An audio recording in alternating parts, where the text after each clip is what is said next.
Hello everyone. बच्चों, जैसा मैंने कहा था कि chapter wise topic wise JEE advance के पूरे क्वेश्चन लोग सॉल्व करेंगे। तो हम लोग लास्ट क्लास में एरर एनालिसिस पर एक लेक्चर सॉल्व किए थे कुछ क्वेश्चंस को, और कुछ क्वेश्चन मैंने कहा था कि इसके सेकंड पार्ट में लोग सॉल्व करेंगे। तो अब चूँकि जेई एडवांस से क्वेश्चन का पूरा अप्रोच ही डिफरेंट होता है, तो इसको हम लोग सारे क्वेश्चन के साथ मिक्स नहीं कर सकते। इसलिए हर चैप्टर में हर टॉपिक वाइज एडवांस लेवल के जो भी क्वेश्चन होंगे, कुछ PYQs होंगे, कुछ अलग से क्वेश्चन होंगे, उसका पूरा एक सेक्शन हम लोग अलग से बना कर सॉल्व करेंगे। और सिर्फ सॉल्व ही नहीं करेंगे, पर्पस सिर्फ ये नहीं होगा कि उन क्वेश्चन को सॉल्व करके तुम्हारा समय रखा जाए। मेन जो इन क्लासेस का जो पर्पस होगा वो ये होगा कि जेई एडवांस के जो क्वेश्चंस होते हैं इनमें बहुत कॉन्सेप्ट, बहुत कह सकते हो कि मेहनत और बहुत ज़्यादा प्रैक्टिस की ज़रूरत पड़ती है। अगर ऐसे क्वेश्चंस हम लोग पहले सॉल्व नहीं किए होंगे तो फिर एग्जामिनेशन में वहाँ पर बहुत दिक्कत होगी। तो मेन पर्पस ये है कि इन क्वेश्चन को सॉल्व करना, और मोर इम्पॉर्टेंटली सॉल्व करने के अप्रोच को जो बताऊँगा तरीका, रैंडमली नहीं कि बस क्वेश्चन था सॉल्व कर दिया। किस क्वेश्चन में अगर कोई मेथड, अगर कोई अप्रोच यूज़ किया तो क्यों किया, क्या उसका लॉजिक है, ये हम लोग कब करेंगे कब नहीं करेंगे, ताकि हमें ये पता चले कि यार ये जो अप्रोच हम लगाते हैं किसी क्वेश्चन को सॉल्व करने में, वो हम कब किस क्वेश्चन में अप्लाई करते हैं। हम अगर कहीं पर डिफ्रेंशिएशन कर रहे हैं तो क्यों कर रहे हैं, ये हमें कैसे पता चलेगा एज अ स्टूडेंट। ठीक है, मुझे तो पता है कि मुझको क्या करना है, कैसे करने पर आंसर आ जाएगा, लेकिन एज अ स्टूडेंट तुम्हें कैसे पता चलेगा कि सर यहाँ पे डिफ्रेंशिएशन करना है, यहाँ पे इंटीग्रेशन करना है, यहाँ पर ये अप्रोच लगाना है। तो उसके कई तरीके होते हैं। पहली बात तो ये अप्रोच, ये चीज़ एक दिन में डेवलप नहीं होती है, खूब प्रैक्टिस करनी पड़ेगी, अलग अलग टाइप के क्वेश्चन सॉल्व करने पड़ेंगे। अप्रोच मेथड जो बताया जाएगा उसको अच्छे से फॉलो करने होंगे। तो इसीलिए ये क्लास बहुत इंपॉर्टेंट है। तो जेई एडवांस के इसलिए मैंने एक अलग सेक्शन बना दिया कि इसके जितने भी क्वेश्चंस हैं वो अलग से हम लोग प्रैक्टिस करेंगे। बाकी जो चैप्टर टॉपिक हमारे चल रहे हैं वो एज इट इज़ चलते रहेंगे। तो यूनिट्स एंड मेजरमेंट में अलग अलग टॉपिक वाइज हम लोग जेई एडवांस से क्वेश्चन कर रहे थे। एरर एनालिसिस जो कि एडवांस का एक बहुत ही कह सकते हो कि पॉपुलर टॉपिक है, बहुत क्वेश्चन बनते हैं इससे। इसके एक पार्ट हम लोग कर चुके हैं, आज इसका सेकेंड पार्ट है। ठीक है, तो कुछ क्वेश्चंस करेंगे, कुछ PYQs भी करेंगे और देखेंगे इन क्वेश्चंस को सॉल्व करेंगे अप्रोच का। बिलीव करो क्वेश्चन बहुत आसान होते हैं, बट हमें वो तरीका, वो अप्रोच नहीं पता होता। अगर वो तरीका अप्रोच हम तक अच्छे से मतलब क्लियर हो कि इस क्वेश्चन में ये मेथड करना है, तो फिर दिक्कत नहीं होगी। ठीक है, चलो तो शुरू करते हैं आज की क्लास का सबसे पहला क्वेश्चन, जो कि एडवांस 2016 का पूछा गया क्वेश्चन है। पहले क्वेश्चन को पढ़ते हैं, इसलिए क्वेश्चन को लिख दिया अच्छे से मैंने। कोई क्वेश्चन कॉन्सेप्चुअल होते हैं तो पूरे क्वेश्चन को लिख दिया है, ऑप्शन भी है। पहले क्वेश्चन को पढ़ेंगे, समझेंगे, विधिवत समझेंगे, फिर सॉल्व करेंगे।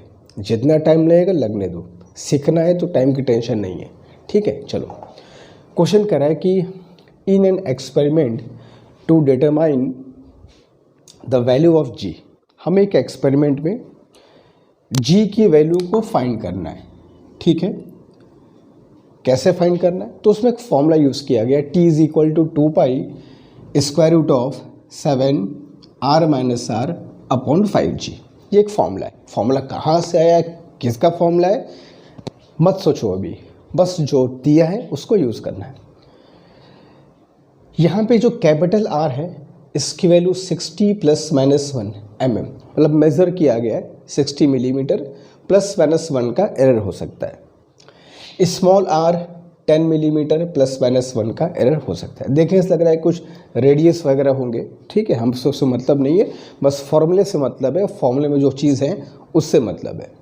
तो r और r की वैल्यू को मेज़र किया है 60 ± 1 एंड 10 ± 1 मिलीमीटर में। जो टाइम पीरियड है इसको भी मेज़र किया, और इसमें टोटल 5 रीडिंग लिए गए हैं, 0.52, 0.56, 0.57, 0.54, 0.59। ठीक है, इस टाइम को भी मैंने मेज़र कर लिया। तो आर को मैंने मेज़र किया, स्मॉल आर को मेज़र किया, टी को मेज़र किया, और टाइम को जो मेज़र किया वहाँ पे लीस्ट काउंट भी दे रहा है, 0.01 सेकेंड का लीस्ट काउंट है। अच्छी बात है। Then find the correct statements. अब इस क्वेश्चन के हिसाब से हमें करेक्ट स्टेटमेंट फाइंड करना है। पहले पढ़ लो क्या फाइंड करना है। एरर इन आर निकालना है, एरर इन टी निकालना है, एरर इन टी के 2 ऑप्शन दिए हुए हैं, और एरर इन जी फाइंड करना है। ठीक है, तो क्वेश्चन क्लियर। एक फॉर्मूला यूज़ किया गया, T is equal to 2π√7 R-R/5G। होगा किसी चीज़ का फॉर्मूला ये। हमें इस फॉर्मूले को यूज़ करके कुछ ऑप्शंस दिए स्टेटमेंट्स हैं, उनको चेक करना है। इस फॉर्मूले को यूज़ करके कह रहा है कि जी को हमें डिटरमाइन करना है, कैलकुलेट करना है। जी कैलकुलेट का इस फॉर्मूले से, मगर जी को कैलकुलेशन करने के पहले आर और टी को मेज़र भी करना था, तो वही मेज़रमेंट हमको दिया हुआ है। क्वेश्चन क्लियर है। देखो ऐसे क्वेश्चन को समझो पहले, ठीक है, रैंडम नहीं, पूरे क्वेश्चन को समझो फिर सॉल्व करते हैं। भाई आर में परसेंटेज एरर पूछा है, तो आर में परसेंटेज एरर का मतलब ये हुआ कि delta R by R multiply by 100, जो फॉर्मूला पढ़ा हम लोगों ने।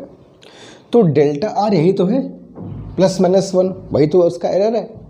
तो 1/10 × 10 दैट इज 10% का एरर। तो 10% का एरर, पहला ऑप्शन तो बिल्कुल सही हो गया। ठीक है, मगर find correct statements, multiple answers हो सकते हैं। आगे चेक करते हैं। हमें टी में एरर फाइंड करना है। टी की वैल्यू हमें 5 रीडिंग दी हुई है। इन 5 रीडिंग से टी में हमको एरर फाइंड करना है। तो बहुत बेसिक सा क्वेश्चन है ये। हम लोग बहुत पहले इस क्वेश्चन को सॉल्व कर चुके हैं। शायद जब मैं तुमको एरर पढ़ा रहा था तो एरर एनालिसिस का सबसे पहला क्वेश्चन मैं ऐसा ही एक करवाया था, जहाँ पे टी में एरर फाइंड करना था। तो हमें जो दिया है वो है T1 T2, मान लो ये T1 है, ये T2, ये T3, ये T4 and this is T5। अब मैं क्या करता हूँ कि इसका एवरेज फाइंड करता हूँ, टी एवरेज, इस रीडिंग का मीन वैल्यू फाइंड करता हूँ। 0.52, 0.56 plus 0.57 plus 0.54 plus 0.59 divided by 5। Mean क्यों फाइंड कर रहे हैं, क्या कारण है भाई? मीन वैल्यू जब फाइंड करेंगे तभी तो इन रीडिंग्स में एरर फाइंड करेंगे, फिर उस एरर का भी एवरेज निकालेंगे। ये सारा मेथड हम लोग पढ़ चुके हैं। रिवीजन लगातार करते रहो, पीछे के लेक्चर्स लगातार देखते रहो, 1 बार 2 बार लगातार देखो, ताकि वो कॉन्सेप्ट भूलने ना पाए। तो ढेर सारा रीडिंग हमको जब देता है, 5 रीडिंग यहाँ पे दिया हुआ है हमको, कैसे निकालेंगे इस रीडिंग में? तो हमें इसका पहले फाइंड करना होगा मीन वैल्यू। उस मीन वैल्यू को हम लोग करेक्ट वैल्यू मान लेते हैं, फिर वहाँ से एरर फाइंड करते हैं। यही तरीका होता है ना। तो एरर फाइंड करने के लिए पहले निकालना होगा मीन वैल्यू या एवरेज वैल्यू। तो सबको ऐड कर दिया एंड डिवाइडेड बाई 5। तो कितना आएगा ये?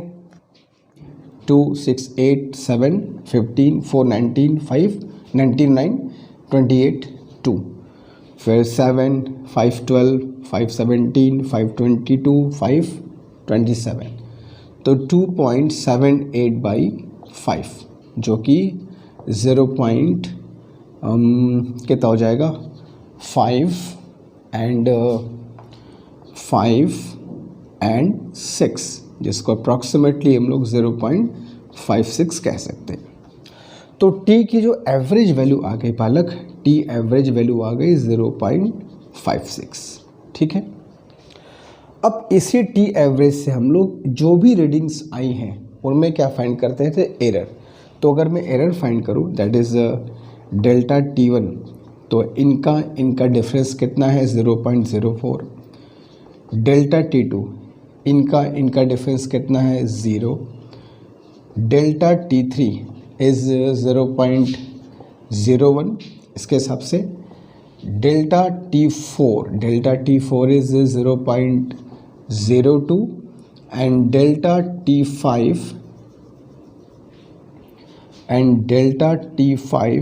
इज़ 0.056 है, 0.5, 0.03।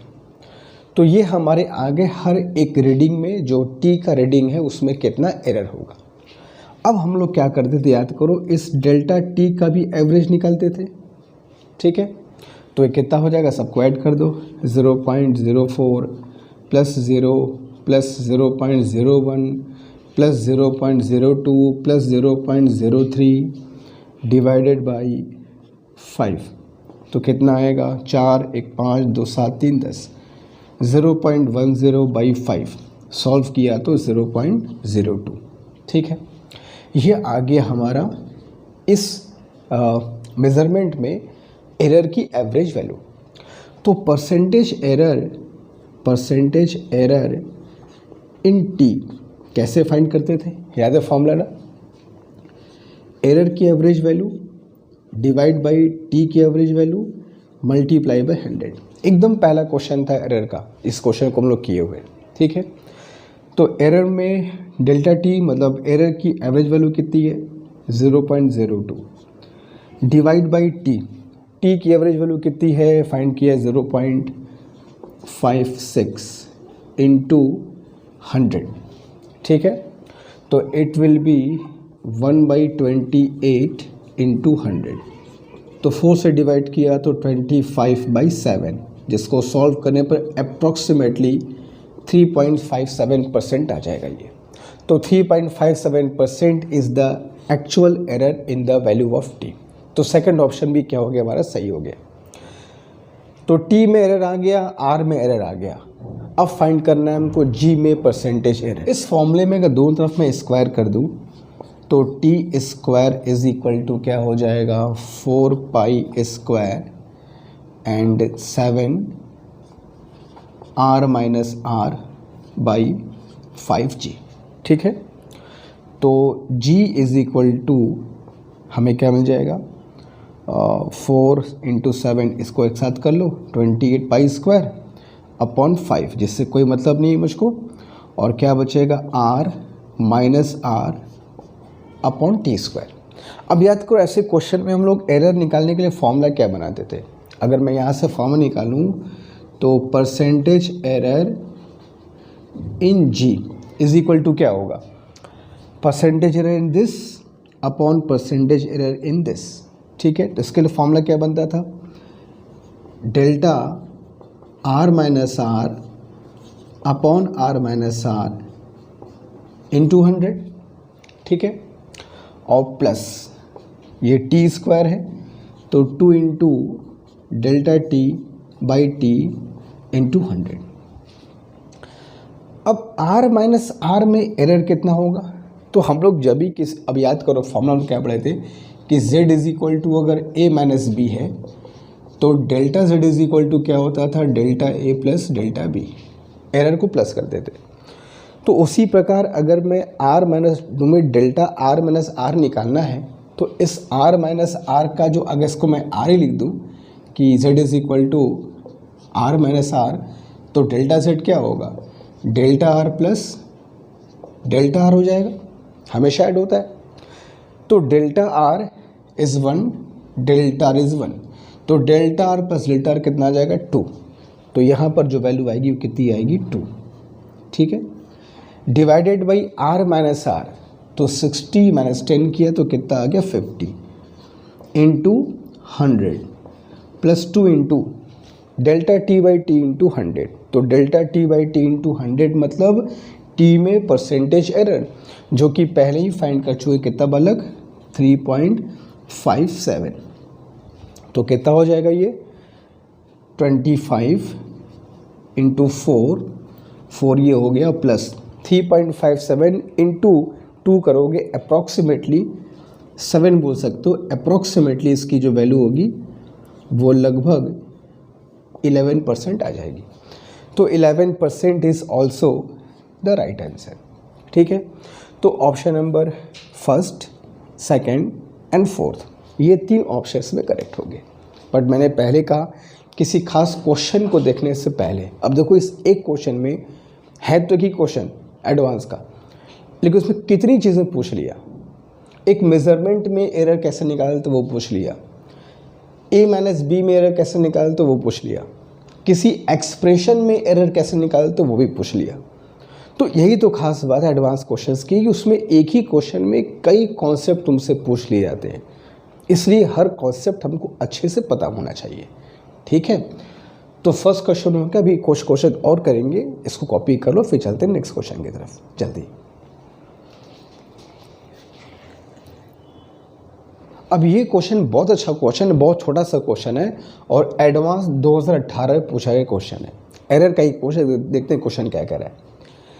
Consider the ratio r is equal to 1 - a by 1 + a। हमें एक रेशो दिया है कि r कोई वैल्यू है जो किसी वैल्यू a पर डिपेंड करती है कुछ इस फॉर्मूले के तहत 1 - a बाई 1 + a, ये r की वैल्यू है। ठीक है, अब यह r की वैल्यू हमको पता करनी है a की वैल्यू को नाप करके। a की वैल्यू को मेज़र करोगे, a की वैल्यू को यहाँ रखोगे और r को कैलकुलेट करोगे।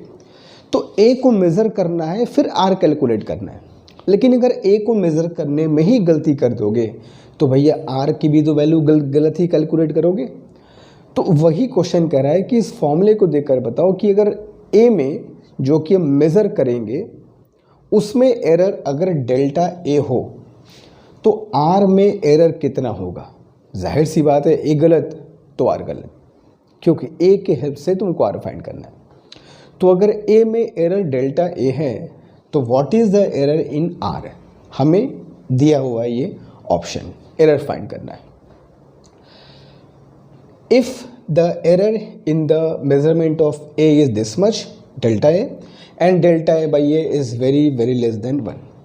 और क्वेश्चन कह रहा है कि by measuring the dimensionless quantity a, जो a है ये डायमेंशनलेस क्वांटिटी है। अब ये कहने का क्या दुख था उसका, ये कहने का मतलब उसका ये था कि अगर तुम डायमेंशन से हेल्प से यहाँ से अगर फाइंड करना चाहोगे तो नहीं कर सकते, क्योंकि a डायमेंशनलेस क्वांटिटी है। तो डायमेंशन से यहाँ पर पे फाइंड करने की कोशिश मत करना कि यार कौन सा एक्सप्रेशन सही है डायमेंशनली तो r फाइंड कर लें, ऐसा नहीं है। तो डायमेंशनलेस है, बढ़िया से इसको सॉल्व करो और एरर इन r फाइंड करो। कैसे करेंगे, तो भाई देखो, हमें ऐसे क्वेश्चन जब भी आए हमें डिफरेंशिएशन का सहारा लेना चाहिए। अब यहाँ पर पे u बाई v का फॉर्मूला लगाते हैं हम लोग डिफरेंशिएशन, तो एक रिस्पेक्ट में इसको डिफरेंशिएट करते हैं, तो dr बाई डी। तो u बाई v का फॉर्मूला पता है ना, क्या करते हैं पहले v को लिख लिया 1 + a into D U by D x. तो एक रिस्पेक्ट में ऊपर वाले का डिफरेंशिएशन, फिर माइनस, फिर 1 - a को लिखते हैं और डिफरेंशिएशन ऑफ नीचे वाले का, दैट इज़ 1 + a, और डिवाइडेड बाई क्या होता है 1 + a का होल स्क्वायर। ठीक है, ये फंक्शन याद होगा, f is equal to U by V का जो डिफरेंशिएशन का फॉर्मूला होता है वो यहाँ अप्लाई किया है। ठीक है, तो पहले v को लिखा D U by D X, minus फिर u को लिखा D V by D X और डिवाइड बाई v का स्क्वायर, जो फॉर्मूला होता है u बाई v का वो लगा दिया। ठीक है, अब क्या हो गया, ये तो हो गया 1 + a। अब इसको डिफरेंशिएट में करूं तो 1 का क्या हो गया 0, a का कितना हो गया -1, -1 - a as it is 0 + 1 divided by 1 + a का whole square. Now dr by D A is equal to, अब देखो यहाँ पे 1 + a का होल स्क्वायर आ रहा है और दो ऑप्शन में 1 + a का होल स्क्वायर है भी, तो हम लोग शायद सही रास्ते पर हैं।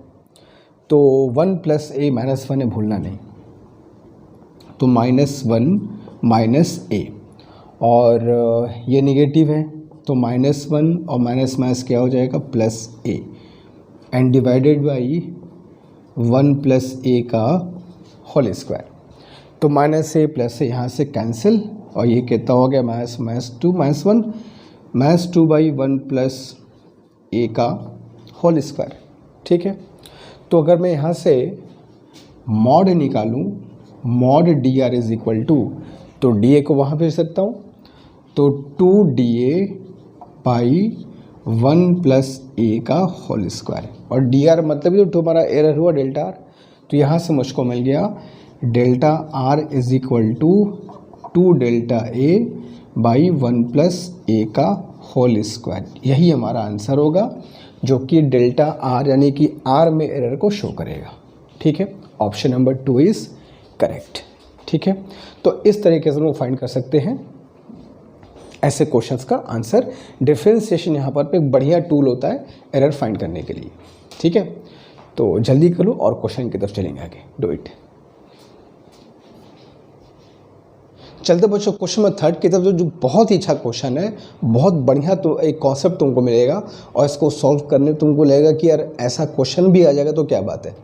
क्वेश्चन सबसे पहले क्या कह रहा है, इन an experiment initial number of radio active nuclei, मतलब रेडियो एक्टिविटी से यहाँ से क्वेश्चन को लिया गया है, इस 300। इनिशियल नंबर किसी रेडियो एक्टिव एलिमेंट का हम लोग n0 हमें क्वेश्चन में दिया है 3000। ठीक है, और ये पता लगा कि 1 second in the first 1 second, एक सेकेंड में, पहले 1 सेकेंड में जो डीके अमाउंट है, एन डैश, वो कितना हो गया 1000 प्लस माइनस 40, मतलब 1000 है उसमें प्लस माइनस 40 का एरर हो सकता है। तो 1 सेकेंड बाद, शुरू के हमने लिया था 3000, लेकिन 1 सेकेंड बाद 1000 न्यूक्लियाई का डीके हो गया जिसमें 40 का एरर है, ये हमसे क्वेश्चन में कह रहा है। Then what is the error in delta lambda, error delta lambda in determining the decay constant lambda। अगर इस इंफॉर्मेशन से मैं डीके कांस्टेंट निकालने जाऊं तो डीके कांस्टेंट में एरर कितना आएगा, लेकिन डीके कांस्टेंट निकालेंगे कैसे, क्या कोई फॉर्मूला होता है? तो याद करो, रेडियो एक्टिविटी का एक बड़ा प्यारा सा फॉर्मूला होता है, n is equal to n0 e to the power minus lambda T. ठीक है, जहाँ n क्या होता है रिमेनिंग अमाउंट, भूलना नहीं, n क्या होता है इनिशियल अमाउंट, t क्या होता है टाइम, लैम्डा होता है डीके कांस्टेंट। अब पहले सोचते हैं लैम्डा निकालेंगे कैसे अगर निकाल ही नहीं पाएंगे तो बात ही खत्म है। पहले देखेंगे निकालेंगे कैसे और उसमें एरर क्यों आएगा। देखना यार, n0 की वैल्यू पता है मुझको 3000, t कितना दिया है 1 सेकेंड, n होता है बची वैल्यू, रिमेनिंग वैल्यू, डीके नहीं रिमेनिंग वैल्यू, डीके वैल्यू दिया है 1000। अगर डीके वैल्यू 1000 है और इनिशियल 3000 था तो रिमेनिंग फाइंड कर सकते हैं 2000, लेकिन वो 2000 एग्जैक्ट नहीं होगा क्योंकि जब इसमें एरर है तो जब डीके अमाउंट में एरर है तो जो डीके के बाद रिमेनिंग अमाउंट बचेगा वहाँ भी तो एरर आएगा बच्चा। बात को समझो कि लैम्डा में एरर आएगा क्यों, कैसे आएगा भाई। इस फॉर्मूले से लैम्डा निकाल सकते हो कि नहीं, पहले बताओ क्या दिक्कत है। n क्या होता है रिमेनिंग वैल्यू, रिमेनिंग वैल्यू कैसे निकालोगे, सैंपल में कितना बचा वैल्यू कैसे निकालोगे, जितना इनिशियल वैल्यू था, जितना डीके किया माइनस कर दो, बचा वैल्यू आ जाएगा। लेकिन जब डीके वैल्यू में एरर है, ठीक से नंबर पता नहीं है, तो रिमेनिंग वैल्यू में ही तो एरर आएगा बच्चा। तो अगर n में एरर आएगा तो लैम्डा में भी पक्का एरर आएगा। तो वही लैम्डा में एरर मुझको फाइंड करने को बोला गया। तो पहले क्वेश्चन को समझो ना यार, क्वेश्चन बना कैसे, रैंडम नहीं, क्वेश्चन को समझते हुए। तो n की वैल्यू में एरर है और n निकालें कैसे, हम n निकालेंगे, n is equal to n0 minus n dash, remaining value is equal to initial value minus decay value. अच्छा, इस फॉर्मूले से अगर मैं एरर निकालना चाहूँ तो वही formula z is equal to a minus B वाला formula, delta z is equal to delta a plus delta b होता था। तो अगर मैं यहाँ रिमेनिंग वैल्यू में एरर निकालूँ तो delta n0 minus delta n dash, और डेल्टा n0 तो कोई एरर नहीं है, ये तो पक्का नंबर बता रहा है। तो ये कितना हो गया 0, सॉरी यहाँ प्लस होगा, एरर प्लस होता है। और n डैश में कितना है 40 प्लस 40, तो जो रिमेनिंग वैल्यू है उसमें एरर कितना होगा 40, ये मुझको पता चल गया। अब मैं कहीं भी एक्सपोनेंशियल आए तो सबसे पहला काम ये होगा, दोनों तरफ लॉग लेते हैं।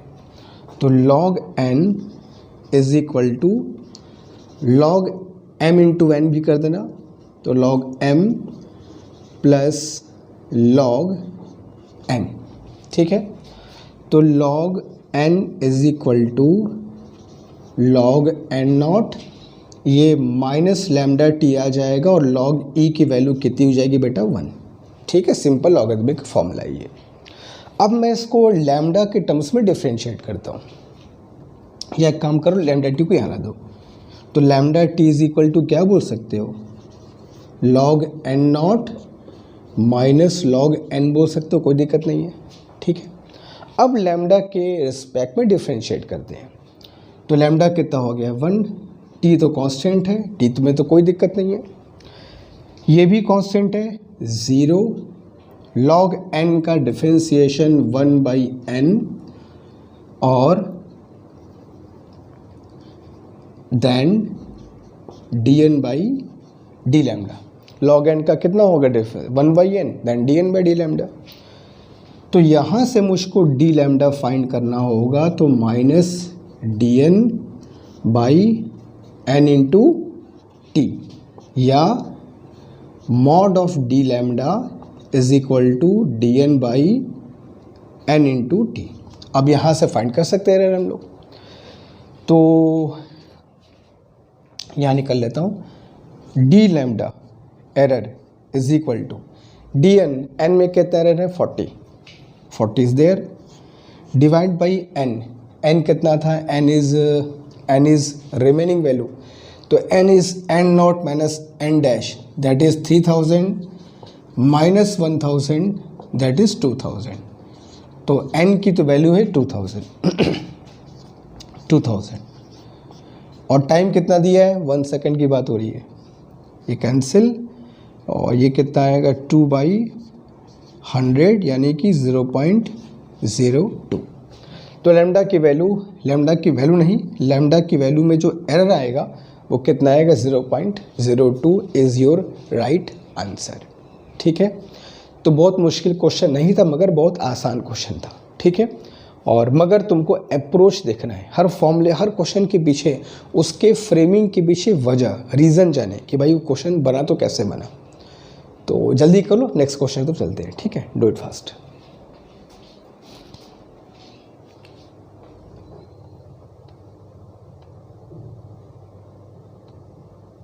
क्वेश्चन 4 जो कि एडवांस 2015 का पूछा क्वेश्चन है, इसको भी सॉल्व करते हैं, देखते हैं इसमें क्या नया कुछ सीखने को मिलता है।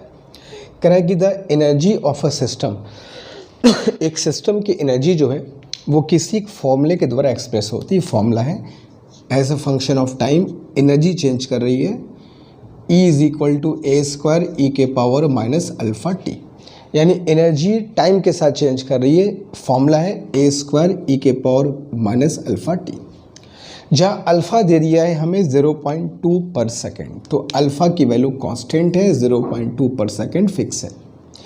हमें एनर्जी फाइंड करना होगा ए को और टी को मेज़र करके। अब क्वेश्चन कह रहा है कि if percentage error in the measurement of A and T, A और टी में भैया एरर है। अब जाहिर सी बात है कि ए और टी में एरर होगा तो ई में भी क्या होगा, पक्का एरर आएगा। तो ए में और टी में परसेंटेज एरर हमको दिया हुआ है और कह रहा है कि वो 1.25% और 1.5% respectively. Then what is the percentage error in E at 5 second. 5 second पर ई में ई के कैलकुलेशन में जो परसेंटेज एरर आएगा वो हमको फाइंड करना है। तो एक्सपोनेंशियल है, लॉग बिना ये काम तो होगा नहीं, लॉग देना पड़ेगा। तो log e is equal to 2 log a minus alpha t. Log e की वैल्यू कितनी हो गई 1। लिख दूँ एक बार, जो लिख दे रहा हूँ, log e to the base e, power नीचे आ गया और log e to the base e. तो log e is equal to, ये तो हो गया 2 log a minus alpha t. अब दोनों तरफ डिफ्रेंसिएशन कर देते हैं, तो 1/log e का differentiation 1/e D, 2 log a का 1/a into D A minus alpha dt। ठीक है, इसमें कम और कर सकते हैं कि 1/e de as it is 2/a या 2 da/a minus alpha dt/t into T कर सकते हैं। एक बार t से डिवाइड, एक बार t से मल्टीप्लाई। ठीक है, अब मुझको परसेंटेज एरर फाइंड करना था, किसमें? e में। तो परसेंटेज एरर ई में फाइंड करने के लिए डेट de/e तो है ही है, इसमें अगर मैं 100 से मल्टीप्लाई कर दूं तो बन जाएगा परसेंटेज एरर। तो अगर मैं परसेंटेज एरर निकालने के लिए de/e इंटू 100 यहाँ पे कर दूं तो उधर भी क्या हो जाएगा, 2 इंटू da/a इंटू 100। और चूँकि हम लोग एरर निकालने, तो एरर तो हमेशा पॉजिटिव साइन मांगता है, तो plus alpha dt/t into 100 into T. अब ये मुझको फाइंड करना था परसेंटेज एरर इन ई, और ये है परसेंटेज एरर इन ए जो कितना दिया था मुझको 1.25%। ठीक है, अल्फ़ा कितना दिया था 0.2, और ये है परसेंटेज एरर इन टी। तो परसेंटेज एरर इन टी हमें कितना दिया था, दैट इज़ 1.5। तो 1.5, और t कितने समय पर निकालना था, 5 सेकेंड पर पूछा था। तो t की वैल्यू कितना पुट कर दिया मैंने, 5 सेकेंड। तो 1.25 2 कितना हो गया, 2.5 प्लस 5 इंटू 0.21 इंटू 1.5 इज़ 1.5। दोनों को वेट कितना आ गया, 4.0% इज़ योर आंसर। तो percentage error in E is 4.0%। ठीक है, बड़ा क्वेश्चन था। एक क्वेश्चन और करेंगे, जल्दी कर लो इसको।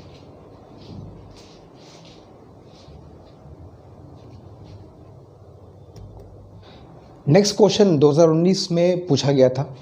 क्वेश्चन कह रहा है कि एन ऑप्टिकल बेंच, ऑप्टिक्स का क्वेश्चन लिया गया है। An optical bench has 1.5 metre long scale. एक 1.5 मीटर लॉन्ग स्केल है, ऑप्टिकल बेंच है। ठीक है, उस पर स्केल लगी हुई है जो ऑप्टिक्स का एक्सपेरिमेंट करते हैं हम लोग। 1 सेंटीमीटर में 4 इक्वल डिवीज़न है, तो 4 इक्वल डिवीज़न इन 1 सेंटीमीटर। इसके कहने का मतलब क्या हुआ, इसके कहने का मतलब ये हुआ कि लीस्ट काउंट जो है वो 0.25 सेंटीमीटर है किसी भी मेजरमेंट में। ठीक है, 1/4। While measuring the focal length of a convex lens, एक कॉन्वेक्स लेंस की फोकल लेंथ को मेज़र करना था। लेंस केप्ट एट 75, लेंस को मैंने 75 सेंटीमीटर मार्क पे रखा। ऑब्जेक्ट 45 सेंटीमीटर मार्क पे है, ये साइज सेंटीमीटर में है, और इमेज बनता है लेंस के अदर साइड में एट 135 सेंटीमीटर मार्क। एक बात याद रखना, इन सारी वैल्यूज़ में प्लस माइनस 0 पॉइंट मैं बाद में दूंगा, चलो, इन सारी वैल्यूज़ में कुछ ना कुछ एरर होगा, ये लिस्ट काउंट है। तो इमेज की पोजीशन 135 पर है। तो अगर ऑब्जेक्ट डिस्टेंस में कैसे निकालूंगा, यू क्या होता है, यू होता है लेंस और ऑब्जेक्ट के बीच की दूरी।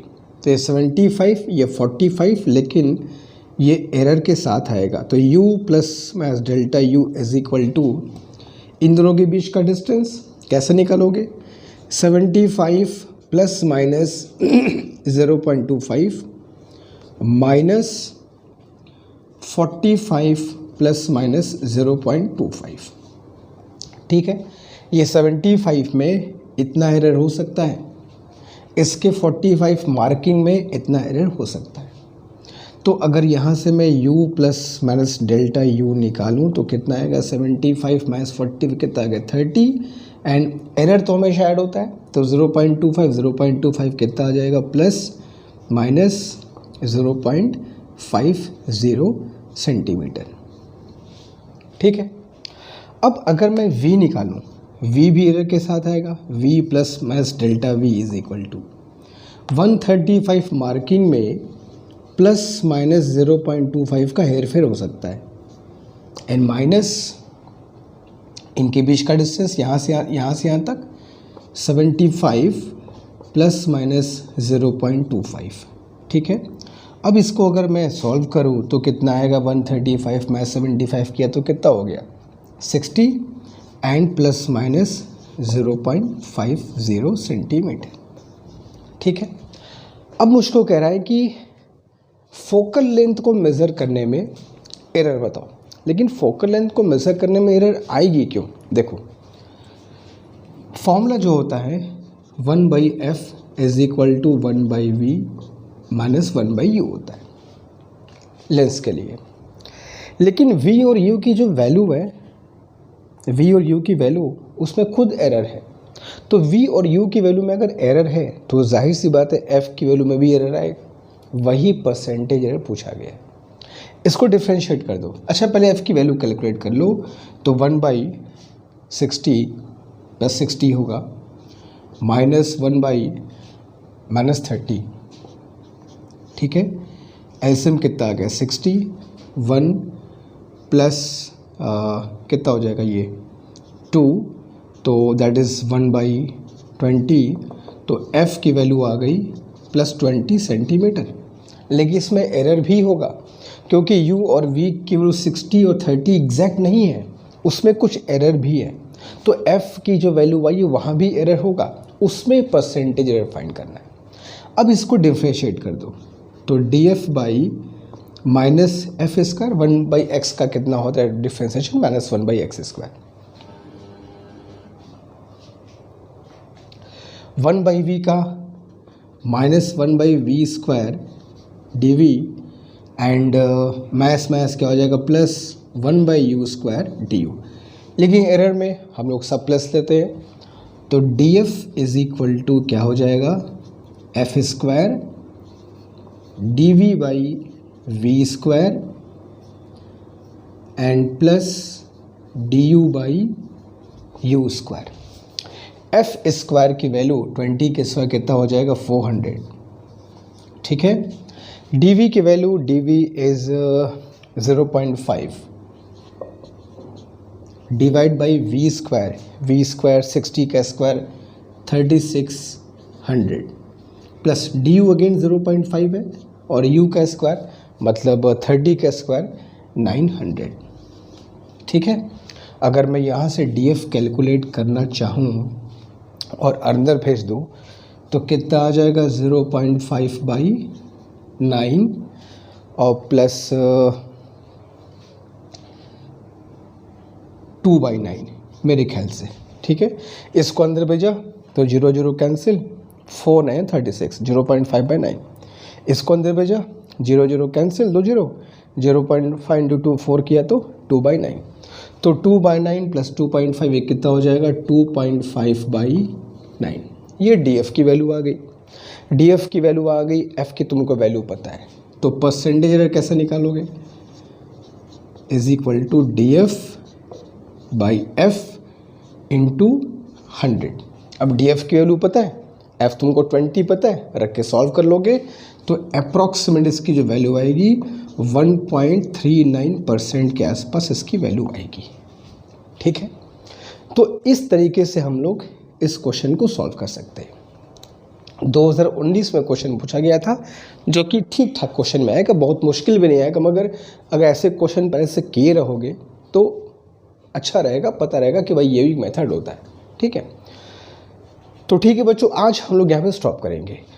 एरर में जितने भी क्वेश्चन थे एडवांस के वो हम लोग कर लिए, इसके पहले एक पार्ट हम लोग कर चुके थे, आज दूसरा पार्ट था। ये दोनों पार्ट में जितने भी क्वेश्चंस हमने बताए हैं एरर पे, सारे क्वेश्चन को अच्छे से समझ लो, तभी एक कॉन्सेप्ट बनेगा क्वेश्चन को सॉल्व करने का। मिलेंगे नेक्स्ट क्लास में कुछ और क्वेश्चंस के साथ। अपने जो काइनेमेटिक्स हमको शुरू करना है अब उसको शुरू करते हैं, ठीक है। तो अगर अभी भी कोई डाउट है कहीं भी किसी टॉपिक में तो ज़रूर मेंशन करना, हम लोग उसको डिस्कस करेंगे। Thank you so much.